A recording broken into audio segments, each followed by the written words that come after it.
Alors, les livres sur la productivité, j'en ai lu un tas et aujourd'hui, j'aimerais vous parler des meilleures astuces que j'ai pu trouver dans ces livres, que j'ai pu tester et approuver. La première, c'est la règle des 2 minutes que j'ai pu apprendre dans le livre Atomic Habits et le principe, c'est que si une tâche vous prend moins de 2 minutes à faire, faites-la, ne la reportez pas à plus tard. Que ce soit laver votre assiette, passer un coup de fil, ranger votre bureau, peu importe, si cette tâche, vous pouvez la faire en moins de 2 minutes, il ne faut pas la laisser en fait pour plus tard parce que ça va éviter que ces petites tâches-là s'accumulent et deviennent une montagne à la fin de la journée ou à la fin de la semaine. Comme ça, vous aurez beaucoup plus de temps à consacrer aux choses qui sont beaucoup plus importantes. Et si on prend juste l'exemple tout bête de la vaisselle, en fait, quand on a une assiette, les couverts et son verre et on se dit bon, je laisserai pour plus tard. Si on laisse comme ça la vaisselle s'accumuler à la fin de la journée, on aura une montagne de vaisselle, on n'a pas envie de la faire, on la laisse et si on la fait, ça nous prend beaucoup de temps. Alors que si on avait pris le temps à chaque fois, juste 1 minute pour laver 3 ou 4 trucs de vaisselle, en fait, on n'aurait pas de vaisselle à la fin de la journée. Et je parle de ça parce que c'est ce que j'applique, en fait, dernièrement. C'est vrai que la vaisselle, moi, c'est quelque chose que je déteste. Et dernièrement, le matin, quand je suis en train de préparer mon petit déjeuner, ce que je fais, c'est qu'au fur et à mesure, je lave une assiette, je lave la casserole que j'ai utilisée, je lave la cuillère que j'ai utilisée. Et quand je rentre du boulot, j'ai pas de la vaisselle à faire parce que je l'ai faite et ça m'a pas pris tant de temps que ça. Bien au contraire, c'était en plus le temps d'attente. J'attendais pour que l'eau se réchauffe ou que mon lait se réchauffe ou peu importe.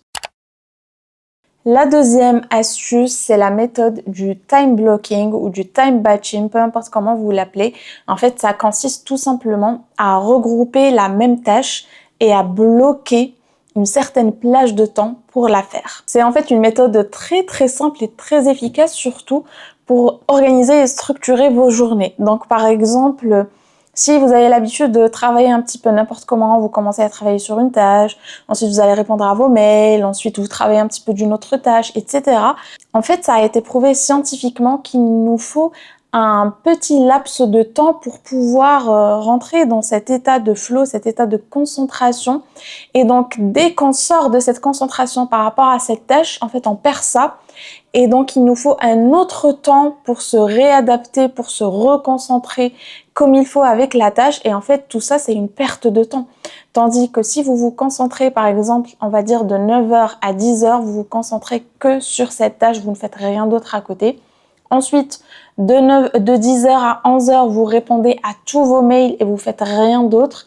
Eh bien, ça sera beaucoup plus efficace. Et en plus, si vos tâches sont des tâches qui nécessitent une certaine préparation, vous n'allez la faire qu'une fois. Donc, vous pouvez regrouper, par exemple, des tâches qui se répètent dans la semaine et les faire toutes en une seule fois. Quand par exemple pour mes vidéos YouTube, c'est vrai que je le fais pas souvent, mais quand je le fais, ça me permet de gagner beaucoup de temps. C'est-à-dire que généralement, je tourne le week-end, parce que la semaine je travaille, le week-end j'ai une formation, donc je bloque une après-midi et le week-end pour filmer mes vidéos.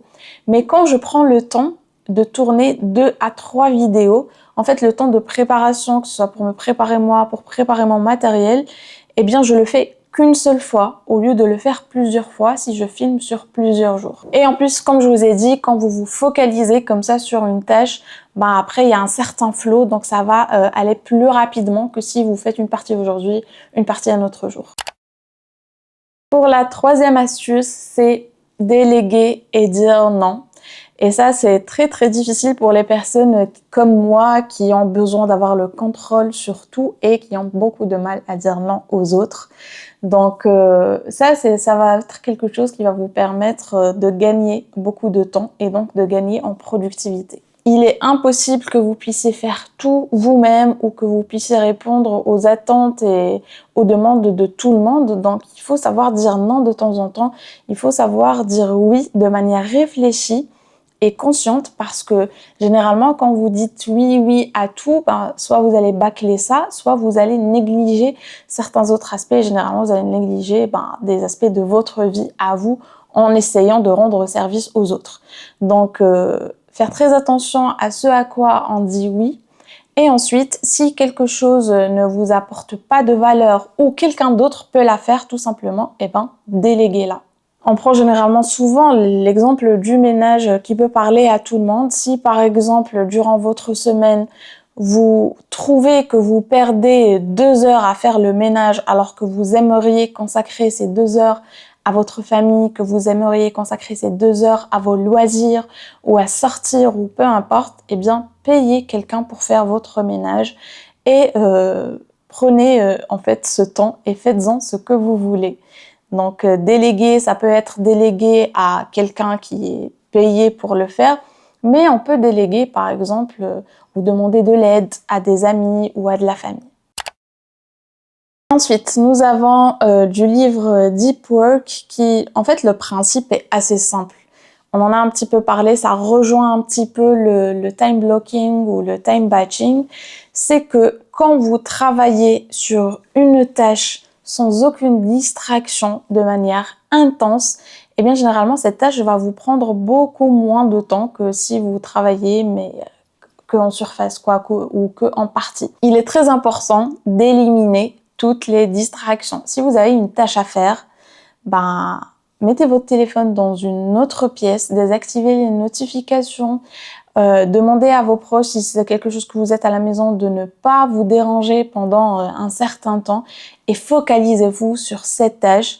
Vous allez entrer encore une fois dans cet état de flow qui va vous permettre vraiment de travailler de manière intense, de manière plus efficace et donc de gagner en temps et en productivité. Après, nous avons la méthode Ivy Lee qui consiste à, chaque soir, avant de vous coucher, noter 6 tâches prioritaires à faire le lendemain et vous les classez aussi par ordre de priorité. Et une fois le lendemain arrivé, vous allez commencer par la tâche la plus importante et la plus difficile. Parce que généralement, ce qui arrive, c'est quand on a une tâche comme ça qui est difficile ou qui est importante, qui nous stresse ou peu importe, en fait, ce qu'on va faire, c'est qu'on va la laisser de côté et se focaliser sur autre chose. Et ça, c'est de la procrastination parce qu'on n'a tellement pas envie de faire ça qu'on va essayer de s'occuper avec autre chose et de se dire qu'on est occupé, mais en fait, on procrastine, on perd du temps et on n'est pas productif. Donc, il est très important de commencer par cette grosse tâche-là qui vous dérange, que vous n'avez pas envie de faire en premier lieu. Une fois que vous la faites, déjà, ça va vous motiver, ça va vous donner un petit boost de dopamine et ça va vous motiver parce que voilà, vous avez fait ce gros truc et maintenant vous sentez prêt en fait à affronter le monde. Donc toutes les autres tâches vont vous paraître beaucoup plus simples et faciles à faire. Mais en plus, vous êtes débarrassé de la tâche la plus difficile à faire. Donc forcément, vous allez avancer dans votre liste de tâches. Ensuite, nous avons la méthode des 1% qui consiste à faire 1% tous les jours, au lieu de chercher à tout faire d'un seul coup. Parce que c'est vrai que beaucoup de personnes ont la mentalité du tout ou rien, où elles vont se dire, bon, si je peux pas faire 1 heure de sport intensif, alors je fais rien du tout. Si je peux pas faire 1 heure de lecture intensive, eh ben je fais rien du tout. Alors que non, en fait 1% tous les jours, ça va s'accumuler et ça va vous donner un progrès vraiment tangible. Donc si vous pouvez pas faire 1 heure de sport, au lieu de vous dire ah je peux pas, j'ai pas 1 heure, je peux rien faire, bah non, faites 10 minutes. Faites 10 minutes de marche, faites 10 minutes d'étirement. Si vous n'avez pas 1 heure pour lire, lisez une seule page. Ne sous-estimez pas le progrès que vous allez pouvoir constater avec juste 1% tous les jours. Donc si vous avez une grosse tâche mais qu'elle est vraiment grosse, qu'elle n'est pas faisable en une journée ni même une semaine, justement au lieu de la décaler, de la reporter, faites un petit peu à chaque fois, même si ça vous paraît minime. Si vous avez par exemple un projet de, je sais pas, lancer une entreprise ou quoi que ce soit, au lieu de voir ça comme un gros truc, essayez de le fractionner. Par exemple, aujourd'hui, vous allez juste vous focaliser sur le nom de votre entreprise. Demain, vous allez juste vous focaliser sur la forme juridique de votre entreprise. Est-ce que ça va être une entreprise individuelle, incorporée? Vous allez faire des recherches par rapport à ça. C'est tout.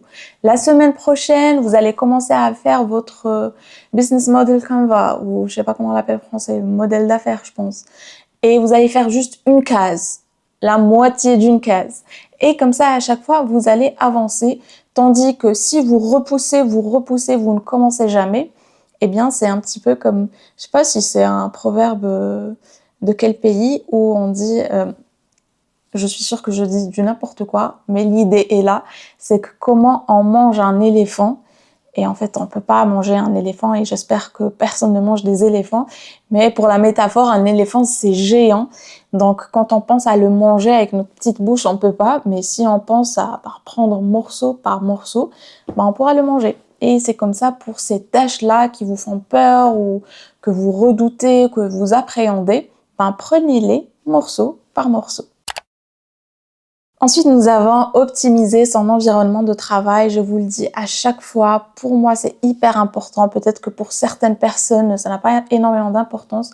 Mais pour moi, mon environnement a un énorme impact sur ma productivité, sur mon humeur.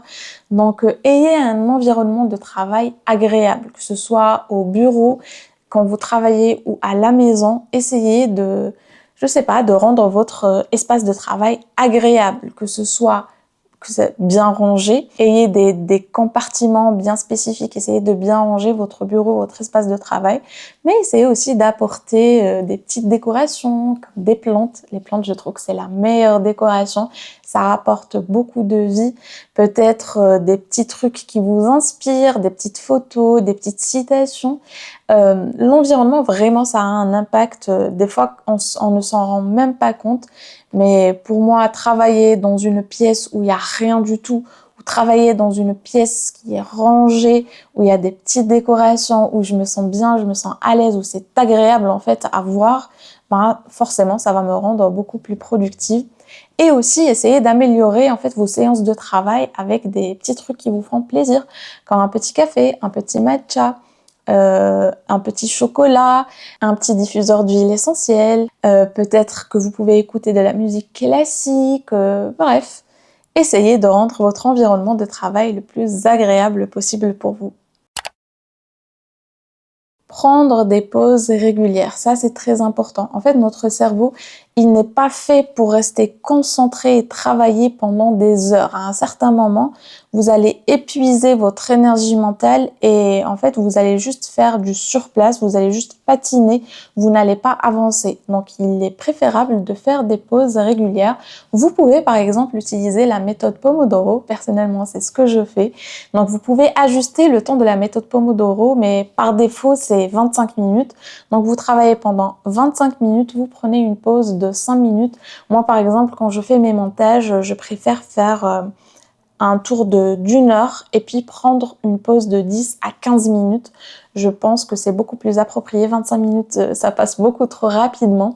Donc, prenez des pauses et pendant ces pauses, ne restez pas face à votre écran ni sur votre téléphone, essayez d'aller prendre l'air. Si vous ne pouvez pas, juste le fait de regarder par la fenêtre, permettre à vos yeux en fait de regarder au loin et de faire leur petit truc de focus là au lieu de rester, parce que si vous restez pendant une heure et vos yeux en fait ils regardent qu'à la même distance, c'est très mauvais pour les yeux.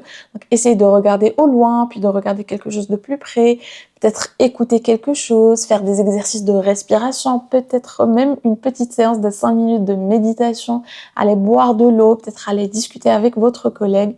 En tous les cas, faites ce que vous voulez. L'important, c'est de prendre des pauses régulières qui soient courtes, bien entendu. Mais c'est très important de les prendre parce que ne sous-estimez pas en fait la puissance et l'importance d'une petite pause sur vos niveaux d'énergie. Comme je vous ai dit, j'ai lu pas mal de livres qui parlent de productivité et pour moi, je trouve que c'est les meilleures astuces que j'ai pu appliquer, que j'ai pu tester et approuver et qui surtout sont très simples et efficaces. Donc j'espère que cette vidéo vous sera utile, qu'elle vous aidera à être plus productif. N'hésitez pas à me dire dans les commentaires quelles sont vos astuces de productivité et on se retrouve la semaine prochaine pour une nouvelle vidéo. Et si cette vidéo vous a plu, mettez un j'aime et partagez, ça aide vraiment énormément. Et si vous n'êtes pas abonné, abonnez-vous pour ne pas manquer ces prochaines vidéos.